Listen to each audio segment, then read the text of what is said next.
1 Coríntios, capítulo 7, a partir do versículo 25. Por favor, queridos, tá? Acompanhe comigo a leitura, por favor. Com respeito às virgens, não tenho mandamento do Senhor, mas dou a minha opinião, como alguém que recebeu do Senhor a misericórdia de ser fiel. Por causa da angustiosa situação presente, penso ser bom para o homem permanecer assim como está. Você tem esposa? Não procure separar-se. Você está solteiro? Não procure esposa. Mas se você casar, não estará pecando. E também, se a virgem se casar, não estará pecando. Ainda assim, tais pessoas sofrerão angústia na carne, e eu gostaria de poupar vocês disso. Mas digo, irmãos, o tempo se abrevia. Por isso, de agora em diante, não só os casados sejam como se não fossem casados, mas também os que choram como se não chorassem, os que se alegram como se não se alegrassem, os que compram como se não nada possuíssem, e os que se utilizam deste mundo como se não fizessem uso dele, porque a aparência deste mundo passa. O que eu realmente quero é que vocês fiquem livres de preocupações. Quem não é casado, cuida das coisas do Senhor, de como agradar o Senhor. Mas o que se casou, cuida das coisas do mundo, de como agradar a esposa. E assim está dividido. Também a mulher, tanto a viúva como a virgem, cuida das coisas do Senhor, para ser santa, assim no corpo como no espírito. Mas a mulher casada se preocupa com as coisas do mundo, de como agradar ao marido. Digo isto para o próprio bem de vocês, não para impor limitações, mas tendo em vista o que é decente e para que vocês possam se consagrar ao Senhor sem distração alguma. Mas, se alguém julga que trata de modo impróprio a sua virgem, se ela tiver passado a flor da idade, e se as circunstâncias o exigem, faça o que quiser. Não peca, que casem. Contudo, aquele que está firme em seu coração e não se sente obrigado, mas tem domínio sobre a sua própria vontade e resolveu em seu coração conservar a virgem a jovem, fará bem. Por isso, quem casa com a virgem faz bem, quem não casa faz melhor. A mulher está ligada ao seu marido enquanto ele viver. Mas, se o marido morrer, ela fica livre para casar com quem quiser, mas somente no Senhor. Porém, ela será mais feliz se permanecer viúva, segundo a minha opinião. E penso que eu tenho o Espírito de Deus. Veja, essa é a seção final, tá? Que vai do versículo 25 até o 40, na verdade. E ela quase toda, ela tem a ver com a vida de solteiros, tá? Praticamente todos. Só lá nos últimos 2 versículos que o apóstolo traz uma orientação para a possibilidade da viuvez e de um novo casamento. Nos versículos 39 e 40 ele fala sobre isso, né? Mas no restante do texto é uma palavra basicamente direcionada para solteiro. E nós precisamos lembrar, querido, que esse capítulo aqui, ele é uma resposta de Paulo a perguntas que foram feitas a ele. A gente também precisa lembrar que a igreja, ela estava inserida numa sociedade moralmente dualista, tá? Por um lado, Corinto era uma das cidades mais imorais da sua época, mas paralelo a isso, havia também na cidade uma influência muito grande do pensamento asceta, né, gnóstico, oriundo das correntes filosóficas e religiosas. E como se isso não bastasse, né, a gente vai misturar aqui com esse pano de fundo todo aqui, a compreensão que alguns irmãos, um grupo de pessoas naquela igreja tinha a respeito da verdadeira espiritualidade, né? Algumas pessoas tinham uns pensamentos muito doidos a respeito da verdadeira espiritualidade, e esses pensamentos envolviam a vida asceta, sem a ideia do sexo no casamento, né? E se tudo isso não fosse suficiente, ainda precisa acrescentar esse pano de fundo o fato de Paulo viver uma vida celibatária. Então nós temos aqui um caldeirão de coisas aqui que gera nessa igreja confusão, irmãos, muita confusão. Todo esse cenário aparentemente gnóstico aqui, né? Licenciosidade de um lado, ascetismo de outro, é em grande parte responsável pelas perguntas que foram feitas a Paulo nesse capítulo, tá? E aqui, querido, de acordo com a interpretação que a gente vem desenvolvendo, todas as perguntas e respostas é, de certa maneira, uma resposta a um slogan da igreja, um slogan. aquilo que é colocado lá no primeiro versículo do texto, né? Eu vou ler a tradução da Naá, porque de todas as traduções ela que melhor reproduz isso aqui. Ela diz assim: quanto ao que vocês me escreveram, aí entre aspas, dizendo que isso aqui é a pergunta, ou era a questão que eles tinham em mente, né? Então, quanto ao que vocês me escreveram, é bom que o homem não toque mulher. Quando a Naá coloca esse texto entre aspas, ela está dizendo que isso aqui não é uma resposta de Paulo à pergunta daqueles irmãos, mas é o que eles estão sugerindo, tá? Em relação às perguntas que eles fizeram para Paulo. Bom, eu diria a vocês que a resposta de Paulo também pode ser sintetizada por uma espécie de slogan, tá? Que nós vimos na semana passada aqui. É a repetição de uma frase. Permaneçam na vocação em que vocês foram chamados. Permaneça na vocação em que vocês foram chamados. Essa carta ela é dividida em 3 partes. Do 1 ao 16, Paulo trata da vida de casado. Do 17 ao 24, ele traz aquilo que parece uma coisa fora um ponto fora da curva, mas na verdade é o princípio norteador de todo o capítulo, né? Onde ele vai repetir 3 vezes, no versículo 17, no versículo 20 e no 24, ele vai repetir essa ideia de que você deve permanecer onde você está. A ideia é, você é casado, permaneça casado. Você está solteiro, permaneça solteiro. Você é viúva, permaneça viúva, entendeu? Então ele vai repetir isso o tempo todo. Bom, a repetição desse pensamento traz a ideia que é aquilo que Paulo vem colocando. É bom que você permaneça casado, do versículo 1 ao 16. E depois, é bom que você permaneça solteiro, do versículo 25 até o 38, tá? É essa a ideia de Paulo aqui nessa carta. É um resumo geral do capítulo 7, querido. Bom, feito isso, vamos olhar aqui o texto? Como eu disse, querido, eu vou passar rápido pelo texto, eu não vou aprofundar em nada, tá bom? Eu vou apenas tentar trazer uma exposição bem geral do texto, mas que dê para a gente compreender um pouco daquilo que Paulo está falando, tá? O versículo 25 diz assim: com respeito às virgens, não tenho o mandamento do Senhor, mas dou a minha opinião. Observa aqui. Não como alguém que recebeu do Senhor a misericórdia de ser fiel.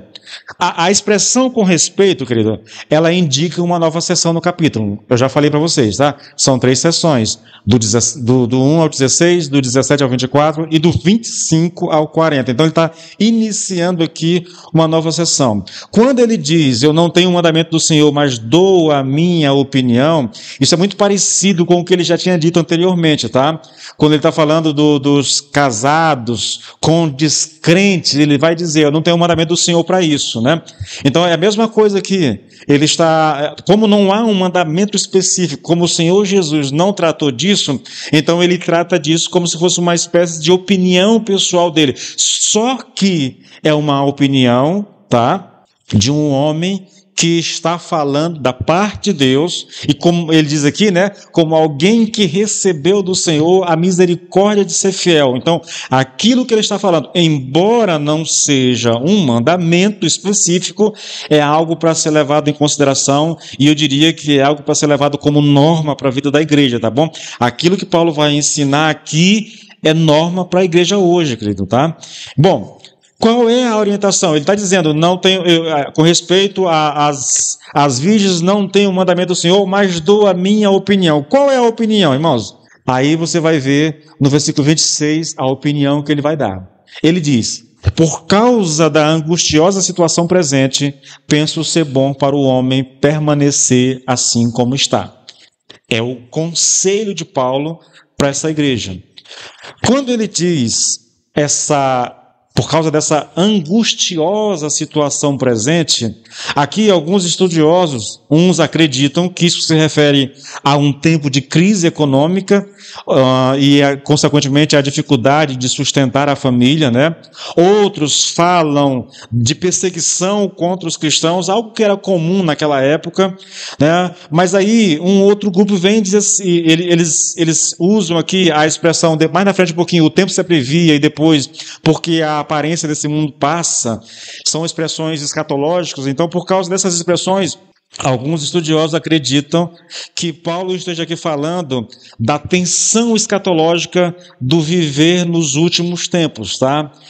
Sinceramente, querido, aqui, eu diria que quando Paulo fala isso, ele tem em mente todas essas coisas. Você vai perceber aqui, no decorrer do estudo, que tudo isso está envolvido aqui. Sim, havia... Inclusive, alguns estudiosos falam de uma crise, de uma fome que houve na cidade de Corinto, poucos anos depois de Paulo ter escrito isso aqui, né? Houve uma fome muito terrível, na verdade, e alguns estudiosos acreditam exatamente que Paulo está falando desse tempo aqui, e por isso a ideia do solteiro, porque na época da crise, ser solteiro é mais fácil de você lidar com a crise do que você ter família constituída. Eu penso que, na verdade, as três coisas se unem, né, e nos dá uma motivação mais concreta, mais real do que Paulo quer dizer com essa situação angustiosa. Bom, novamente, qual é o conselho? Paulo vai dizer: penso ser bom para o homem permanecer assim como está. Esse é o conselho de Paulo. Só que, no caso aqui, em que nós estamos estudando, na seção em que nós estamos estudando, ele está falando da ideia dos solteiros permanecer solteiros. É esse o conselho de Paulo. Ele já disse aos casados que os casados permaneçam casados, tá? Agora ele vai dizer que os solteiros permaneçam solteiros. É o pensamento de Paulo. Dado o conselho, querido, ele vai explicar isso. E ele começa falando de uma angústia na carne. Olha os versículos 27 e 28. Ele deu o conselho, agora ele vai explicar. Olha só, você tem esposa? Provavelmente ele está se referindo à sessão que ele já trabalhou, tá? Mas vai trazer isso porque a orientação serve para aquilo que ele falou anteriormente. Você tem esposa? Não procure separar-se. Você está solteiro? Não procure esposa. Mas, se você casar, não estará pecando. E também se a virgem se casar, não estará pecando. Ainda assim, tais pessoas sofrerão angústia na carne, e eu gostaria de poupar vocês disso. Eu quero que vocês tenham em mente, porque quando a gente lê a carta aqui, o texto, querido, parece que Paulo está diminuindo o valor do casamento, tá? Não é, irmãos. Paulo falou do casamento nos versículos anteriores, tá? Aqui ele não tem em mente os casados em si. O foco de Paulo aqui são as pessoas solteiras, tá? Então ele não está diminuindo o valor. O que Paulo tem em mente aqui, e ele vai explicar isso mais para frente, né? É a preocupação do casado, por causa dessa perspectiva escatológica, sabe? Por causa das perseguições, por causa da crise, ele vai dizer, é melhor ser solteiro. Não é que ele está diminuindo, você tem que levar em consideração que Paulo está respondendo a perguntas específicas. Como a gente não sabe exatamente que perguntas foram feitas a Paulo, então fica difícil da gente imaginar. O que nós temos aqui nós vamos trabalhar com a resposta e imaginando qual seria a pergunta, mas nós não sabemos exatamente o que essas pessoas perguntaram para Paulo, tá? Então ele está dizendo aqui, olha, eu dou um conselho para vocês, que os solteiros permaneçam solteiros. Mas aí ele vai... Dito isso, eu vou explicar a vocês. Você tem esposa? Permaneça casado. Não procure separar-se. Você está solteiro? Não procure esposa. Mas se você casar, não estará pecando. Essa observação é interessante, tá? Vou já chamar a atenção de vocês para ela, tá? E também, se a virgem se casar, não estará pecando. Ainda assim, se essas pessoas que estão solteiras se casarem, Paulo está dizendo, elas sofrerão angústia na carne, tá? E eu gostaria de poupar vocês disso. A ideia de Paulo, o conselho de Paulo aqui é, casados permaneçam casados, solteiros permaneçam solteiros. Entretanto, se os solteiros quiserem casar, eles não estarão pecando. Irmãos, antes de continuar para falar, eu queria chamar a atenção de você para essa frase de Paulo, porque soa estranho, querido, isso aqui, sabe? O que Paulo diz, irmãos? Que os solteiros não pecarão se eles se casarem. O que ele quer dizer com isso, na verdade? De onde vem a ideia de casar é pecado? Porque isso é estranho ao próprio Paulo e aos outros livros do Novo Testamento. E é mais estranho ainda ao Velho Testamento. Então, por quê? Novamente, nós temos que ter em consideração aqui que Paulo está escrevendo para uma igreja específica que está respondendo perguntas específicas, por isso essas falas que aparentemente é estranho ao restante das Escrituras, tá bom? Então veja, No início do capítulo 7, eu gastei um bom tempo aqui, querido, tentando explicar que a frase "é bom que o homem não toque em mulher" era um slogan de parte da igreja e não uma resposta de Paulo a uma pergunta feita a ele, tá? E eu li o texto aqui, tá? Quando Paulo diz assim, olha, agora quanto às perguntas que vocês me fizeram, porque assim, esse texto e a interpretação tradicional desse texto é que essa fala, "é bom que o homem não toque em mulher", é uma resposta de Paulo ao que as pessoas tinham perguntado para ele. Eu trouxe aqui a versão, acho que eu não coloquei, mas é a NVT, que diz assim, olha, agora quanto às perguntas que vocês me fizeram em sua carta, digo que é bom que o homem não toque mulher. Por que a NVT traduziu isso aqui? Porque isso aqui era um entendimento comum a essa carta. Isso mudou, não tem muito tempo, tá bom? E eu gastei muito tempo no início da carta falando a vocês, tentando mostrar a vocês que esse pensamento é errado, essa interpretação é equivocada, na verdade. Bom, como eu já disse, a Naá, para mim, de todas as traduções, foi a que melhor interpretou o texto original. E ela coloca o "é bom que o homem não toque a mulher" entre aspas, para dizer que isso não é uma fala de Paulo, mas é uma fala da igreja. E o fato, querido, veja aqui, que coisa interessante, o fato de Paulo se ver na obrigação de dizer que o solteiro não está pecando, não está cometendo pecado se ele se casar, prova exatamente esse ponto aqui, sabe? De que era algumas pessoas na igreja que diziam que o homem não pode, se você quer viver uma verdadeira espiritualidade, vocês têm que evitar a relação sexual. E eles estavam dizendo isso tanto para os casados, inclusive há uma teoria com relação a esse capítulo aqui, de que havia um grupo de pessoas na cidade de Corinto que eles se casavam, mas eles não tinham relações sexuais. É chamado de casamento espiritual. Eles se casavam, mas não tinham o contato sexual para poder desfrutar da sua espiritualidade. Isso é dito por muitos comentaristas, tá? Eu não trouxe isso para cá porque eu acho que não... Mas era uma realidade que se dizia a respeito de algumas pessoas em Corinto, tá? Então, o ponto é exatamente esse. Havia um grupo de pessoas naquela cidade, naquela igreja, que acreditavam que o sexo era pecaminoso e que uma vida sem sexo facilitaria a nossa intimidade com o Senhor. Então, a afirmação de Paulo, querido, de que casar não é pecado, é uma resposta direta a essa crença ascética que estava presente na igreja de Corinto e que, ao que parece, estava desencorajando devidamente não apenas o casamento, como no caso aqui, mas também o sexo entre casais, como aquilo que nós vimos lá nos versículos do 1 até o 5, tá?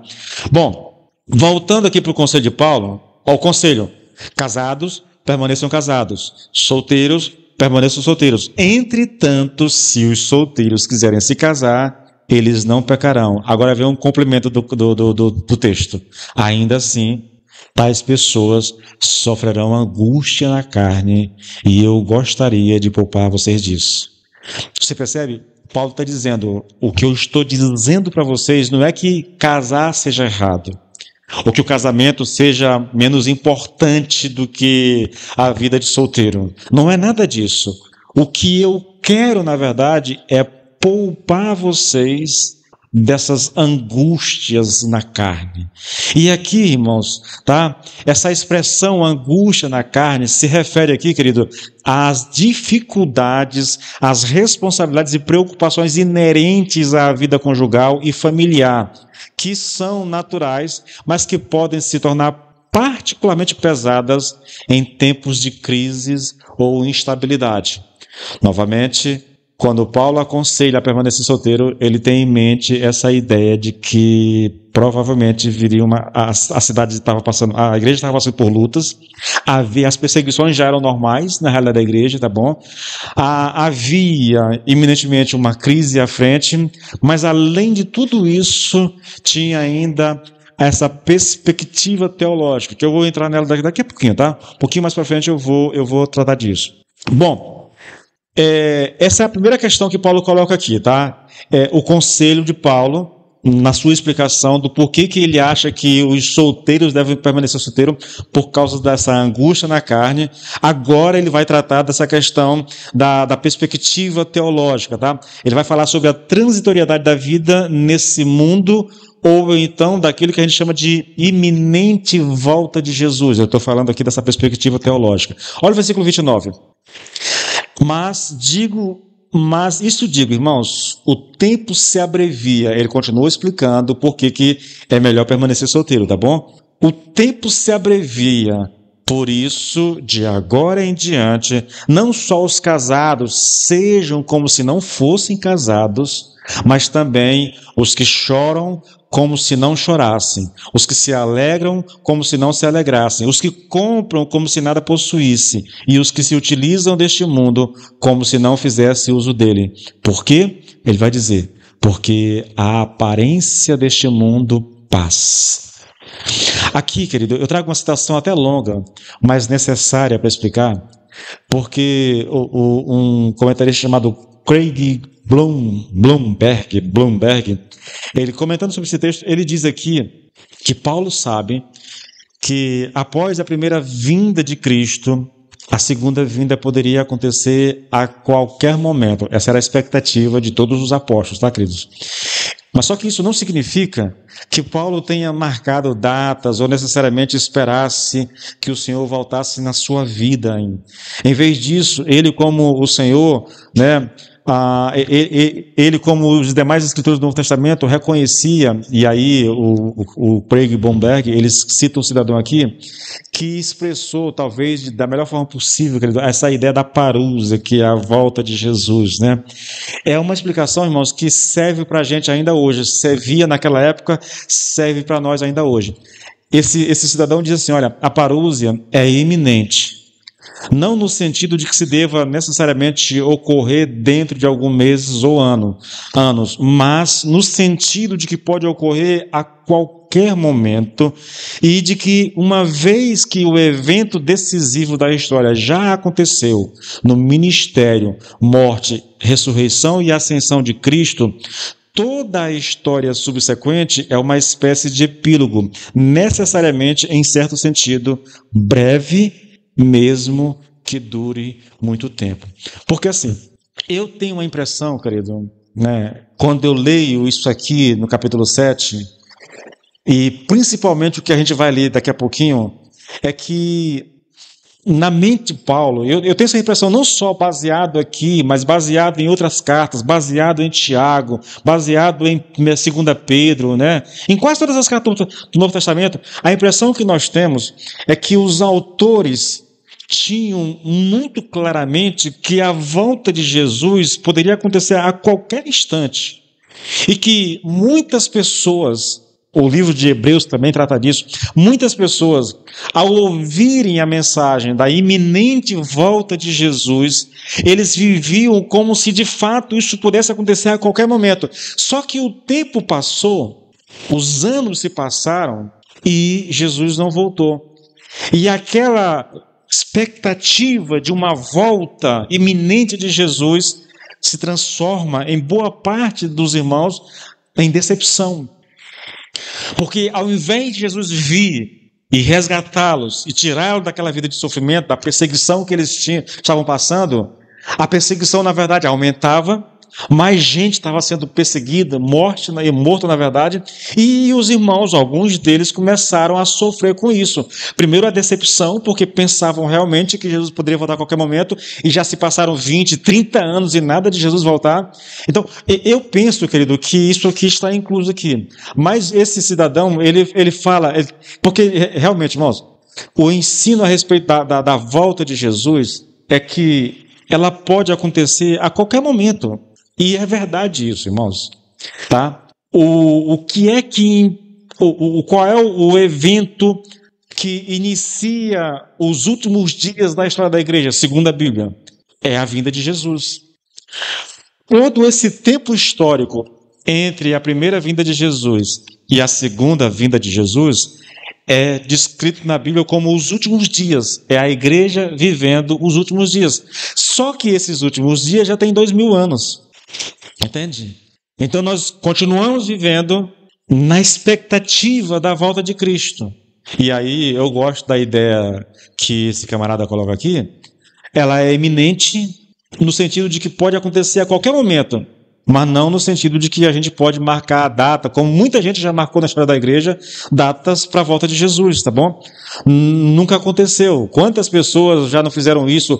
Crentes que se desviaram, igrejas como a Igreja Adventista e tantas outras já tentaram adivinhar a volta de Cristo e tudo mais, e todas elas erraram, porque nós não sabemos quando vai acontecer.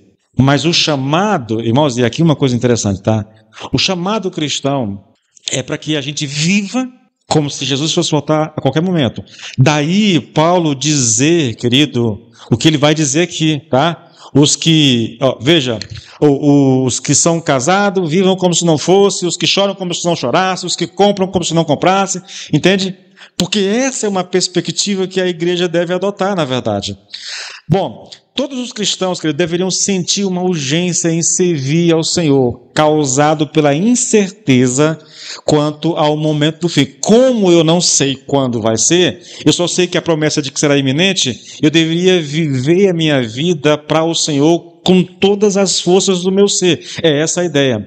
E diante dessa realidade, querido, Paulo conclama ali os irmãos daquela igreja a viverem com uma atitude de relativo desapego em relação às realidades terrenas. Aí ele vai dizer que os casados vivam como se não fossem casados. Aqui, irmãos, entenda uma coisa. Paulo não está ignorando aqui, nem deixando aqui, deixando a ideia no ar de que os casados não devam cumprir com as suas responsabilidades, tá? De forma alguma. Ele não está aqui ensinando que a gente deva tratar com menos valor o casamento ou a vida conjugal. Não é isso, na verdade. O que ele está aqui tratando aqui, irmãos, é que o crente não pode fazer do casamento o centro da sua vida, tá? De forma alguma. De maneira que isso sobreponha a sua devoção ao Senhor. Isso é o que ele chama de relativo desapego, sabe? Você cuida da esposa, você trata bem o seu casamento, o seu cônjuge, mas você não pode permitir que o cuidado com o casamento se sobreponha à sua realidade com o Senhor, à sua devoção ao Senhor. A mesma coisa, os que choram como se não chorassem. Ele está seguindo a mesma linha de pensamento, sabe? Não permita que a dor, o sofrimento da presente época seja o centro absoluto da sua vida, de maneira que se sobreponha à sua devoção ao Senhor. Entende? Os que se alegram como se não se alegrasse. A mesma ideia, irmão. Não permita que as alegrias e os prazeres desse mundo, por mais lícitos que sejam, ocupe o centro da sua vida, tá? Novamente se sobrepondo à sua devoção ao Senhor. Eu não posso me apegar demais às coisas desse mundo, porque eu vivo nessa expectativa. Aqui uma coisa interessante, irmãos. Se Paulo disse isso há tantos anos, não seria inteligente da nossa parte viver com essa mesma mentalidade? Os que compram como se nada possuísse. Ele está dizendo, não ponha a sua alegria em bens materiais. Não faça dos bens o centro da sua vida. Lembre-se, Jesus pode voltar a qualquer momento. Os que usam deste mundo como se não usassem dele. A ideia é usem os recursos desse mundo, mas com a consciência da sua transitoriedade, sem se apegar a isso. É o que Paulo está ensinando. E a razão de tudo isso, irmãos, é exatamente aqui. Ele vai dizer, é porque a aparência deste mundo passa. A aparência aqui é uma palavra grega chamada schema, Fala da ideia aqui da forma externa. É a configuração ou arranjo desse mundo que está em processo de desaparecimento. É como se isso aqui como a realidade desse mundo está sendo consumida até que ela deixe de existir e a gente vive então a plenitude da nossa fé na presença do Senhor. Então a resposta de Paulo aqui, querido, é que a iminente consumação dos tempos deve moldar profundamente a maneira como os cristãos vivem e se relacionam com as coisas desse mundo, incluindo aqui o casamento. Incluindo o casamento. É essa a ideia de Paulo. Nós não podemos nos apegar. O homem não pode fazer da esposa o centro da sua vida. O homem não pode fazer dos bens o centro da sua vida. O homem não pode se apegar aos prazeres desse mundo como se isso aqui fosse durar para sempre. Ele deve ter uma mentalidade escatológica. Ele deve viver a sua vida. Irmãos, eu sei que isso soa estranho, principalmente nessa época que nós estamos vivendo, muito materialista, onde quase toda a mensagem pregada na igreja diz respeito apenas ao bem-estar aqui nesse mundo, sabe? O testemunho que você vai ouvir hoje eu estava quebrado na minha vida financeira, e eu fui para a igreja, e o Senhor me abençoou, e aí eu paguei minhas dívidas, e aí eu comprei carro novo, eu comprei casa nova, e parece que tudo o que Jesus faz na nossa vida, parece que Jesus morreu na cruz para melhorar a nossa situação financeira. Irmãos, isso dá a ideia, querido, de que o cristianismo é algo apenas para esse mundo. E não tem conceito mais equivocado de vida cristã do que isso. Paulo disse, se a nossa fé em Cristo estivesse centrada apenas na realidade desse mundo, ele vai dizer, nós seríamos os mais miseráveis dos homens. Se a nossa fé, querido, estivesse centrada apenas... Veja, eu penso, não é isso que a igreja busca hoje, querido. Boa parte da igreja hoje busca conforto, busca melhorar de vida. Muitas pessoas vão à igreja hoje para receber uma mensagem que faça com que elas se sintam bem. Mas, irmãos, não é essa a função do Evangelho. Não é, querido. A função do Evangelho é preparar o homem para a eternidade. O Evangelho visa preparar o homem para a eternidade. Eu vim buscar e salvar o que estavam perdidos. É isso, irmãos. A morte de Jesus na cruz, eu sei, querido, que Deus é bom, é misericordioso, e Ele pode permitir que a gente desfrute de paz e prosperidade nessa vida. Normal, querido, se Deus permitir, desfrute disso, dando glória a Deus. Mas não coloque o seu coração nessas coisas. Não coloque a sua esperança nessas coisas, não crie expectativa quanto a isso. Porque senão, querido, você se transforma num materialista como qualquer outra pessoa e esquece as realidades do Evangelho que diz respeito a nós, tá bom? A urgência da era presente e a transitoriedade das realidades terrenas justificam o conselho de Paulo, querido, de que o celibato é mais vantajoso para uma devoção sem distrações.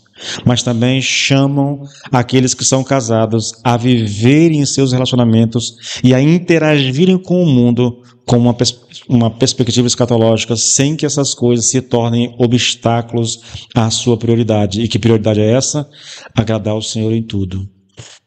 A única vantagem que Paulo estabelece é que o solteiro terá melhor condições de servir ao Senhor, de se dedicar ao Senhor. O casado não terá essa facilidade, tá? Não terá. E aí, para provar isso, irmãos, veja, eu coloquei aqui as duas razões pelas quais Paulo disse que o conselho dele era que o solteiro permanecesse solteiro. Agora, ele vai justificar, irmãos. Ele vai justificar. E observe a justificativa, querido, aqui. No versículo 32, ele diz assim, o que eu realmente quero é que vocês fiquem livres de preocupações. Quem não é casado, cuida das coisas do Senhor, de como agradar ao Senhor. Mas o que se casou, cuida das coisas do mundo. Aí ele explica o que é as coisas do mundo, de como agradar a esposa, tá? E assim está dividido. O casado está dividido entre agradar a Deus e agradar o cônjuge, ou cuidar da família, sabe? Ele não pode se dedicar totalmente ao Senhor por causa dessa responsabilidade que ele tem com o seu cônjuge e com a família, no caso. Aí ele vai dizer, também a mulher, tanto a viúva como a virgem, cuida das coisas do Senhor para ser santa, assim no corpo como no espírito. Mas a mulher casada se preocupa com as coisas do mundo, de como agradar ao marido. Digo isto para o próprio bem de vocês, não para impor limitações, mas tendo em vista o que é decente e para que vocês possam se consagrar ao Senhor sem distração alguma. Percebe? Ele não está dizendo que é errado, de forma alguma, ser casado. Ele não está condenando a vida de casado. Ele não está menosprezando, de forma alguma, a vida de casado em detrimento da vida de solteiro. Entretanto, ele sabe que ser casado tem as suas responsabilidades, tem as suas exigências. Ele chama isso aqui de distração. Tu vai ver quando qual é o nome do menino? Quando João Estevão nascer, irmão, aí tu vai ver, né? A ocupação, a distração, noite toda acordada. Vai ser assim não, você vai dormir a noite toda. Queridos, a principal razão pela qual Paulo vê o celibato como mais vantajoso, nesse contexto aqui, é a liberdade, eu vou chamar isso aqui de liberdade de cuidados, que essa vida de solteiro proporciona para a devoção ao Senhor. É a principal vantagem aqui, sabe? O solteiro ou a virgem aqui pode focar as suas preocupações aqui no sentido de cuidar ou estar preocupado com as coisas do Senhor, né? Buscando unicamente agradá-lo. Mas veja, irmãos, aqui é uma coisa interessante, sabe? Na mente de Paulo, o solteiro deveria consagrar-se totalmente ao Senhor. Ele não deveria se encher de ocupações ou de distrações. Ele deveria dedicar ao Senhor. Por quê? Por causa dessa perspectiva escatológica. Eu vou me dedicar ao Senhor. E sim, irmãos, sim. Seria muito interessante hoje que os solteiros ocupassem a sua mente servindo ao Senhor. Ocupassem o seu tempo servindo ao Senhor, entendeu? Porque eu te garanto que é muito mais vantajoso você trazer o Senhor para o centro da tua vida e fazer dele a prioridade da tua vida do que você viver, como muita gente vive hoje o cristianismo, onde a relação com Deus é uma relação religiosa, mecânica, que só funciona nos dias de culto quando ele vai ao culto. Fora disso, não tem vida com Deus. Isso é algo inconcebível para a mente do apóstolo, né? A ideia é consagre, o solteiro tem tempo e ele pode dedicar a sua atenção e o seu tempo ao serviço do Senhor. E o casado, querido, por outro lado, ele tem as suas preocupações divididas. Pois além de se dedicar ao cônjuge, né, ou além de se dedicar ao Senhor, ele também é chamado a se dedicar ao mundo, ou à esposa, ou às coisas do mundo, como Paulo chama aqui. Essas coisas do mundo aqui, irmãos, são as responsabilidades materiais e sociais da vida familiar. São as coisas do mundo. É disso que ele está falando aqui. É importante que a gente tenha consciência. Paulo sabe que a pessoa casada, ela tem os seus compromissos. Olhe para a nossa realidade. Você tem que trabalhar o dia todo, tem que prover a comida, tem que prover a roupa, tem que prover o remédio, entende? E à noite, às vezes, tem que cuidar de criança. Filhos da nossa idade aqui, irmãos, é trabalhoso. Quem estava no último culto de casais sabe, né, da dificuldade que é a vida de casado. Ocupa muito o seu tempo, sabe? Muito. Então, o que Paulo quer, na verdade, irmãos, tá? O que Paulo quer realmente é que, e é por isso que ele contrasta aqui a vida de casado com a vida de solteiro, e ele diz que o solteiro tem mais tempo para servir o Senhor.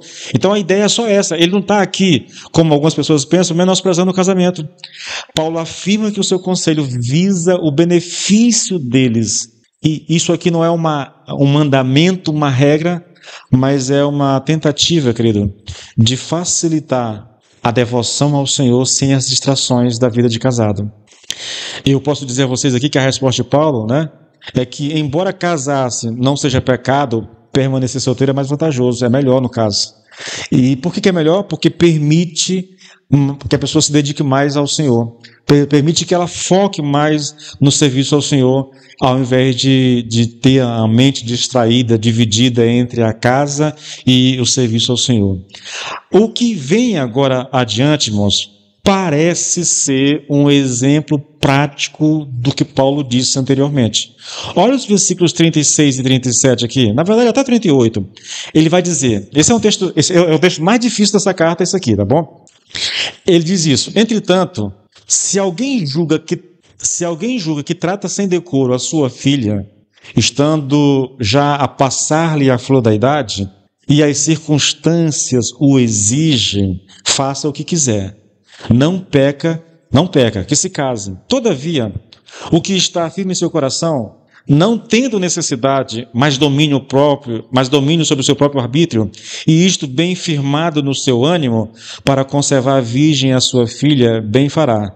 E assim, quem casa a sua filha virgem faz bem, quem não casa faz melhor. É um texto difícil, até para ser lido é difícil, tá? E você vai perceber que nas traduções elas se dividem. É interessante. Quando esse texto é colocado nas traduções, ele aparece de três formas, tá? Primeiro, uma tradução que fala a virgem aqui em relação ao pai.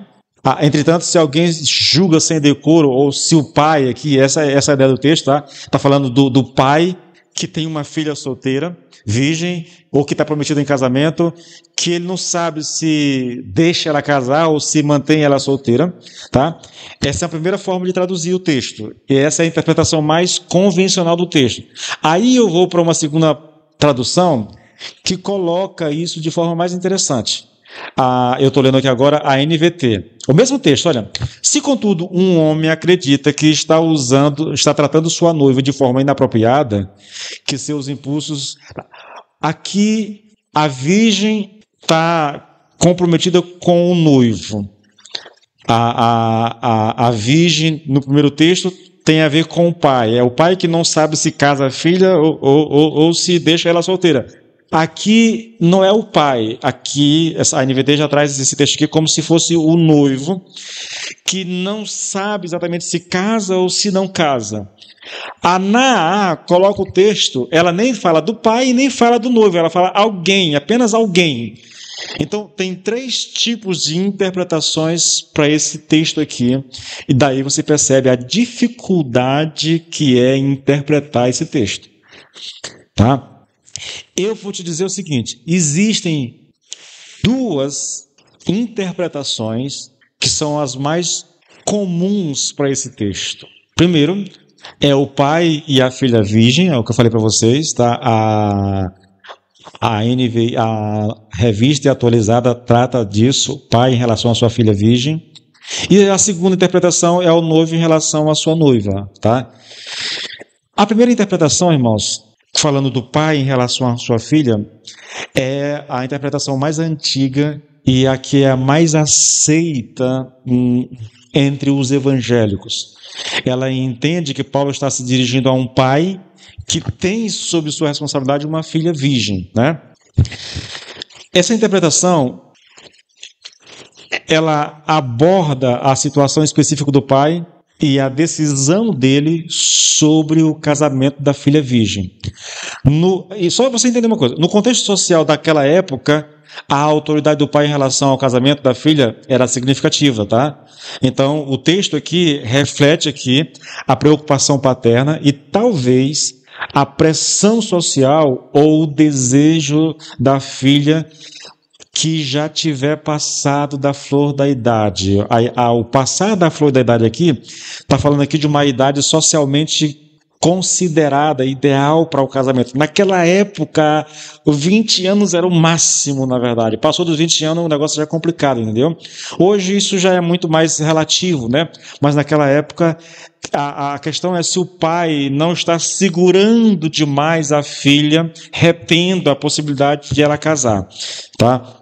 Paulo reconhece aqui, querido, que se o pai considera que seria inconveniente ou impróprio não casar sua filha nessas circunstâncias, essas circunstâncias aqui têm a ver com o medo de ela nunca se casar, ou pode ser pressão social, ou por considerar que é o melhor para a filha, no caso, né? Então, se ele perceber isso, tá?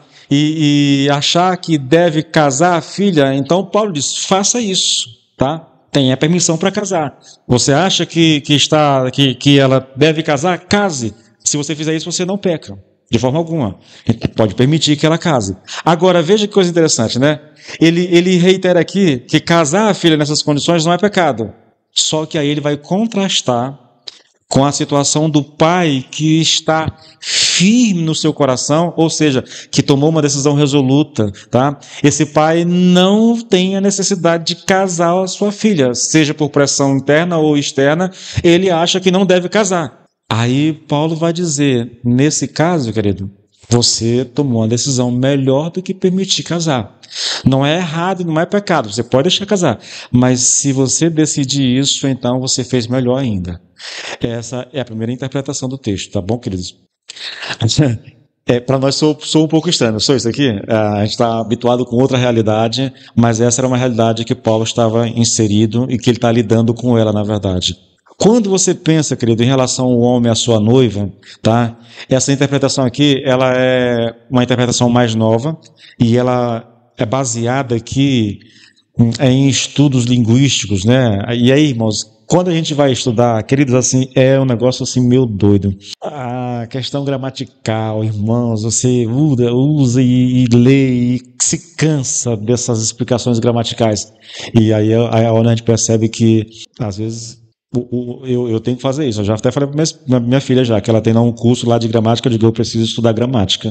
Porque tentar pregar sem conhecer gramática, regras gramaticais, é um negócio meio perigoso. Porque, irmãos, a gente precisa conhecer verbos, entender os tempos verbais, precisa conhecer a gramática, como funciona a construção de um texto, porque às vezes só isso é suficiente para você compreender bem aquilo que você está lendo. E os estudiosos, quando vão para essa questão, irmãos, mas é cansativo, é um estudo cansativo, entediante, mas que é necessário.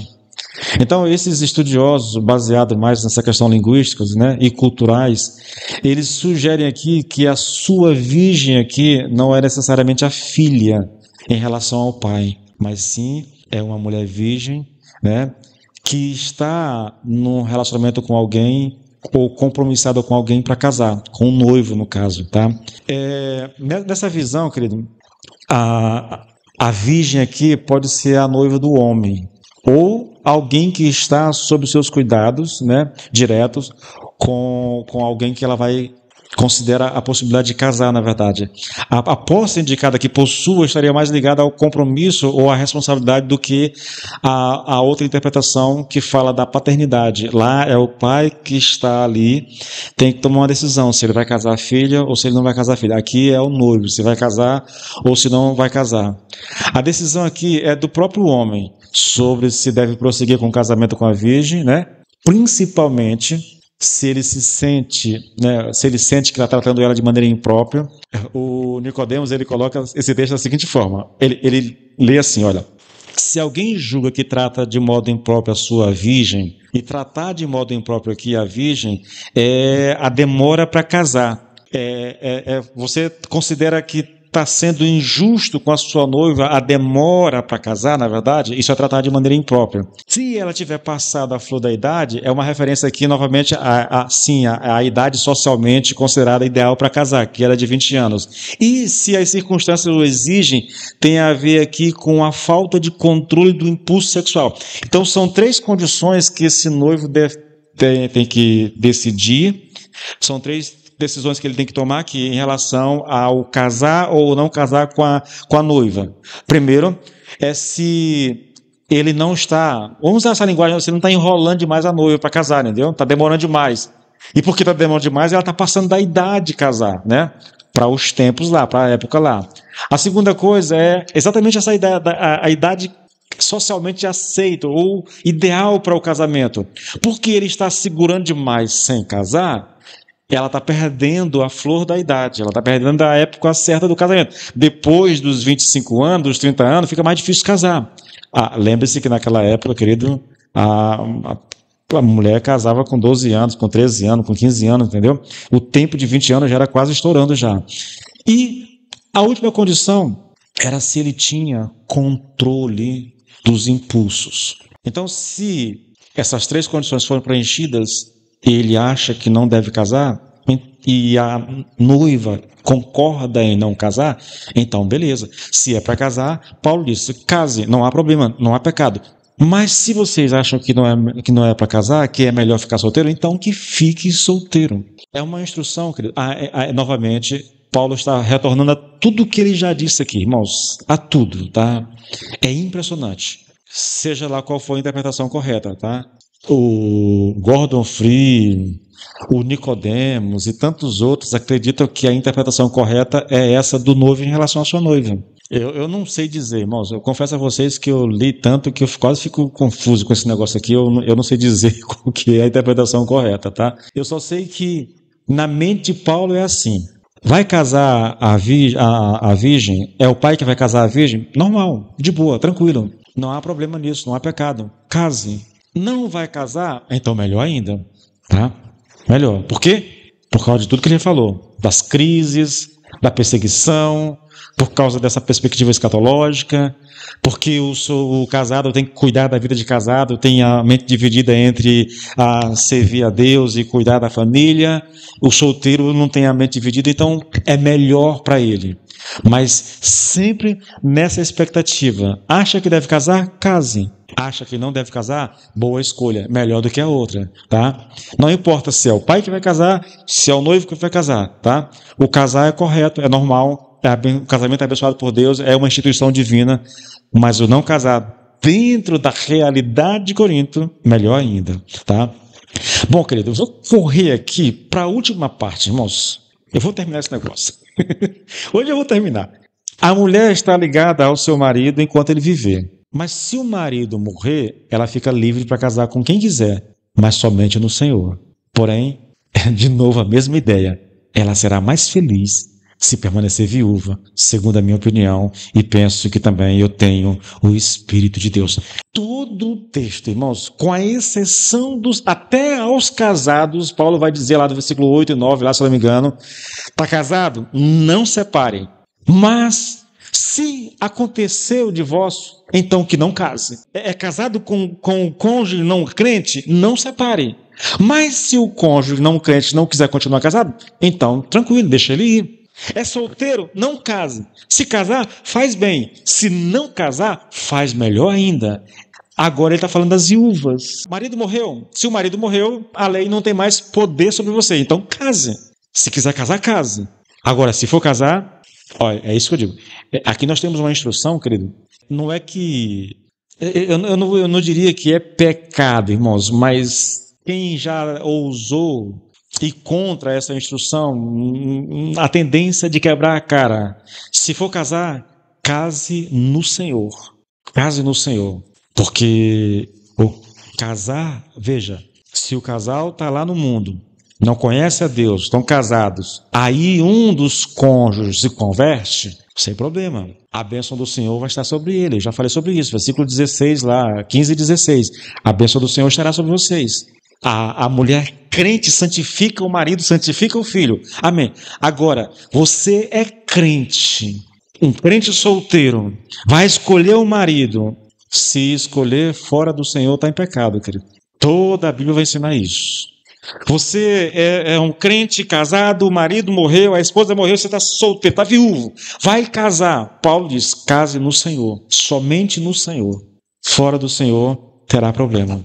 Mas aí ele complementa dizendo, se ficar viúvo, é melhor ainda. Essa é desculpa a expressão, mas é a pegada de Paulo do princípio até o fim. Permaneça como está. Está casado? Permaneça casado. Está solteiro?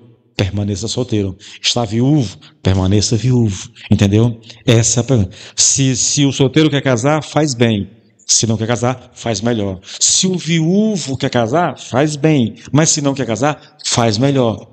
Eu diria a mesma coisa com relação lá, o cônjuge casado com o descrente, que o descrente abandonou, ele está solteiro. Você quer casar? Faz bem. Mas se não quer casar, Paulo vai dizer, faz melhor ainda.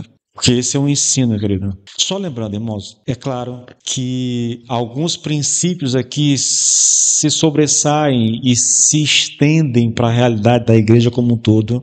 A ideia do casamento entre cônjuges, crente e descrente, é uma regra que deve vir para a igreja aplica isso, tá? A ideia é que a única coisa que para nós assim soa um pouco estranho, irmãos, aqui nesse texto, e eu finalizo com isso, é o seguinte: é essa mentalidade escatológica que nós não conseguimos hoje, talvez pelo tempo que nós temos, né? Lembra aí? Paulo pregando isso aqui, ele pregou isso aqui 20 anos, 30 anos depois de Cristo. Naquela época a mensagem era exata, todos os apóstolos pregavam a mesma coisa, a volta iminente de Cristo. Não quer dizer que eles tiveram alguma revelação, mas esse era o ensino, poderia acontecer a qualquer momento. Como a igreja hoje está 2000 anos e alguns anos distante dessa realidade, você ensinar isso hoje à igreja talvez não soe, eu talvez não tenha mais o mesmo efeito que tinha para aquelas pessoas que estavam ouvindo os apóstolos. Não surte mais o efeito. Ainda que, com toda certeza, hoje nós estamos mais perto do que eles lá 2000 anos atrás, né? Mas não tem mais o mesmo efeito, porque parece que perdeu aquele poder que exercia sobre a mente do cristão, sobre essa perspectiva de iminência, de que vai acontecer a qualquer momento. É como se as pessoas estivessem calejadas disso. Isso, ao longo da história da igreja, alguns movimentos fizeram isso assim, de maneira mais exagerada, né? Fizeram promessas absurdas. Houve nos Estados Unidos pastores que praticamente levou toda a igreja a se suicidar, dizendo que Jesus voltava a tal dia, em tal hora. Então, todos esses acontecimentos fatídicos, ele se transforma numa ferramenta maligna, querido, que remove da mente do crente essa perspectiva de iminência. Nós não temos mais isso.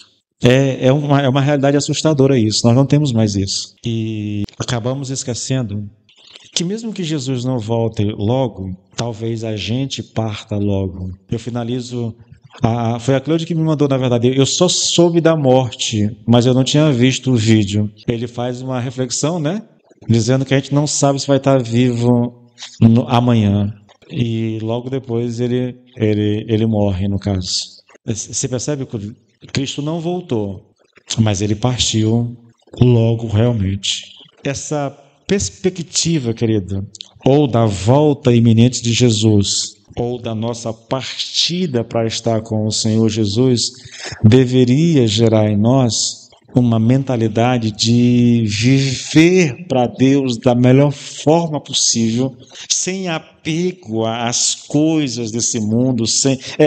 É o casado viver como se não fosse casado, é o que está chorando como se não estivesse chorando, é o que está alegre como se não estivesse alegre, é o que compra como se não comprasse. Entendeu? Essa perspectiva, essa mentalidade deveria governar a nossa vida. O drama nosso é que a gente não consegue prever isso. O drama do crente é que a gente acha que vai viver ainda mais 100 anos nessa terra, entendeu? Então os nossos planos, os nossos sonhos e tudo, a gente faz aquela coisa toda como se a gente não fosse morrer.